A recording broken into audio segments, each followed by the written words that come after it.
Welcome to our channel science creatures. स्वागत है आपका हमारे यूट्यूब चैनल साइंस क्रिएचर्स पे। हमारी जीएस की सीरीज चल रही थी।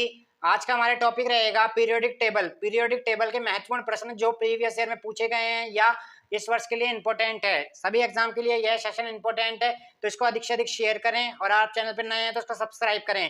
ठीक है, आइए सेशन को चालू करते हैं बिना देरी करे हुए। पहला क्वेश्चन पढ़ते हैं। पहला क्वेश्चन क्या है, आइए। पहला क्वेश्चन क्या है, आवर्त सारणी के पिता। आवर्त सारणी के पिता कौन है? आवर्त सारणी के पिता है मेंडेलीफ। इसमें लोग कंफ्यूज रहते हैं मेंडेलीफ और मोजले में, लेकिन आपको ध्यान रखना है उनके पिता कौन है, मेंडेलीफ है। आवर्त सारणी के पिता मेंडेलीफ। ठीक है, नंबर 2 सवाल। मेंडेलीफ के अनुसार तत्वों के गुणधर्म उनके खालिस्तान के आवर्ती फलन होते हैं। अब ये बताइए आप मेरे को, क्या यह मेंडेलीफ का स्टेटमेंट है किसके लिए? उसकी जो आवर्त सारणी उसने प्रस्तुत की थी उसका ये स्टेटमेंट है, तो ये आपको याद होना चाहिए। तो देखो, मेंडेलीफ की आवर्त सारणी किस पे बेस्ड थी? एटॉमिक मास या एटॉमिक नंबर पे। सबसे पहले आपको याद रखना चाहिए उसकी जो पीरियोडिक टेबल था वह एटॉमिक मास पे बेस्ड था, अर्थात परमाणु भार पे बेस्ड था। और जो मोजले की जो आवर्त सारणी है वो किस पे बेस्ड होगी? वह बेस्ड होगी किस पे? एटॉमिक नंबर पे। तो ये क्या हो गया, मेंडेलीफ के अनुसार तत्वों के गुणधर्म उनके परमाणु भारों के आवर्ती फलन होते हैं। किसके होते हैं? परमाणु भारों के। तो आप यहाँ पे क्या लिख लेंगे, परमाणु भार। ठीक है, इसका आंसर क्या हो जाएगा? परमाणु भार। ठीक है, यहाँ तक आपको सेशन पसंद आया? आइए आगे बढ़ते हैं। दोनों सवाल आपके क्लियर? आवर्त सारणी के पिता मेंडेलीफ, और आप मेंडेलीफ का स्टेटमेंट पढ़िए।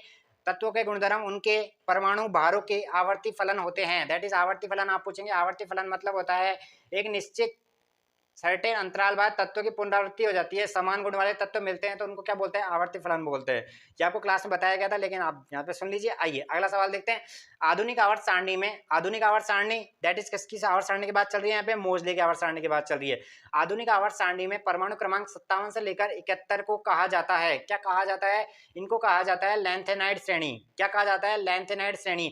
जो आवर्त सारणी के क्या है, बिल्कुल पेंदे पे या बाहर की तरफ है, पेंदे पे या बाहर की तरफ है। क्या बोला गया इसको?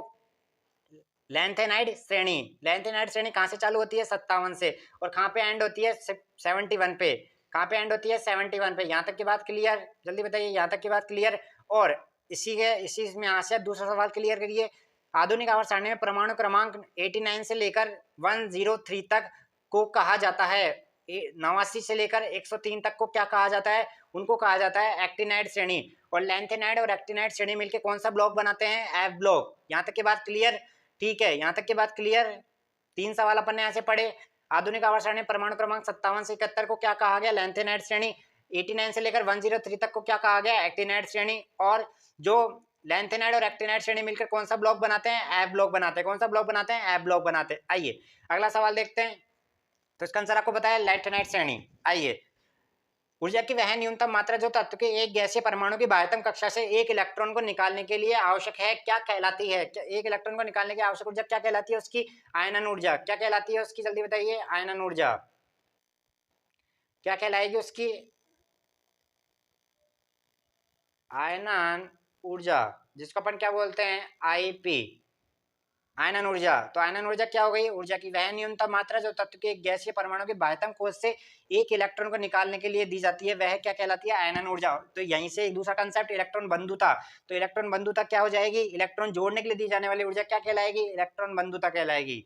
और इलेक्ट्रॉन निकालने के लिए क्या कहलाएगी? वह कहलाएगी आईपी, मतलब आयनन ऊर्जा। क्या कहलाएगी? आयनन ऊर्जा। अगला सवाल बहुत इंपॉर्टेंट सवाल है, बहुत बहुत बहुत इंपॉर्टेंट सवाल। किसी कोश में इलेक्ट्रॉनों की अधिकतम संख्या हो सकती है, किसी कोश में अधिकतम इलेक्ट्रॉनों की संख्या कितनी हो सकती है? 2n square. इसका एक सर्टेन फॉर्मूला है, क्या हो जाता है उसका? 2n square. ठीक है, आइए अगला सवाल देखते हैं। अभी आपको मैंने बताया इलेक्ट्रॉन बंधुता क्या होती है। किसी बाह्यतम कोश में एक इलेक्ट्रॉन जोड़ने के लिए दी जाने वाली ऊर्जा क्या कहलाती है? इलेक्ट्रॉन बंधुता कहलाती है। तो इलेक्ट्रॉन बंधुता सबसे ज्यादा किसमें होगी? जिसका आकार क्या होगा? सबसे छोटा या सबसे बड़ा? जल्दी बताइए। जिसका आकार सबसे ज्यादा होगा उसमें जोड़ने के लिए क्या होगा? कम ऊर्जा की आवश्यकता होगी। और ऊर्जा और स्थायित्व में क्या रिलेशन कैसा रहता है? उल्टा रहता है। अगर ऊर्जा ज्यादा तो स्थायित्व कम, और ऊर्जा कम तो स्थायित्व ज्यादा। तो हर चीज किसके लिए भागती है? स्टेबिलिटी के लिए भागती है, स्थायित्व के लिए भागती है। तो यहाँ पे क्या होगा? ऊर्जा की तो कम होगी और स्थायित्व ज्यादा होगा। तो सबसे अधिक इलेक्ट्रॉन बंधुता वाला तत्व कौन सा हो गया? क्लोरीन हो गया। कौन सा हो गया? क्लोरीन हो गया। आइए अगला सवाल देखते हैं। आवर्त सारणी में अक्रिय गैसों की संख्या बताइए। अक्रिय गैस कौन सी है? Noble gases. नोबल गैस क्या होता है? जिनका बाह्यतम इलेक्ट्रॉनिक विन्यास पूर्ण भरा रहता है क्या कहलाती है? अक्रिय गैस कहलाती है। और अक्रिय गैस आवर्त सारणी के सबसे अंतिम में कौन से वर्ग में है? 18वें वर्ग में। और कितनी है संख्या? 6 है। कितनी है? 6 है। इस बात को आप ध्यान रखें, कितनी आवर्त सारणी में संख्या है? 6। और 6 कौन कौन सी है? हीलियम है, नियोन है, आर्गन है, क्रिप्टॉन है, जीनोन है और रेडोन है। हीलियम है, नियोन है, जीनोन है, क्रिप्टॉन है, रेडोन है और ये इसका क्रम था। ठीक है, helium, neon, argon, krypton, xenon और रेडोन। यहाँ तक की बात क्लियर? तो अक्रिय गैस कौन से? वर्ग संख्या 18 और संख्या कितनी है? 6। आइए अगला सवाल देखते हैं। कौन से तत्व के कौन से समूह के तत्व हैलोजन वर्ग कहलाते हैं? कौन से समूह के तत्व हैलोजन वर्ग कहलाते हैं? तो यह कहलाएगा 17वें वर्ग। कौन सा वर्ग? 17वां वर्ग। और हैलोजन वर्ग में कौन कौन से आते हैं? कौन सा? Fluorine, chlorine, bromine, iodine. Fluorine, chlorine, bromine, iodine. कौन से ये क्या कहलाते हैं? हैलोजन तत्व कहलाते हैं।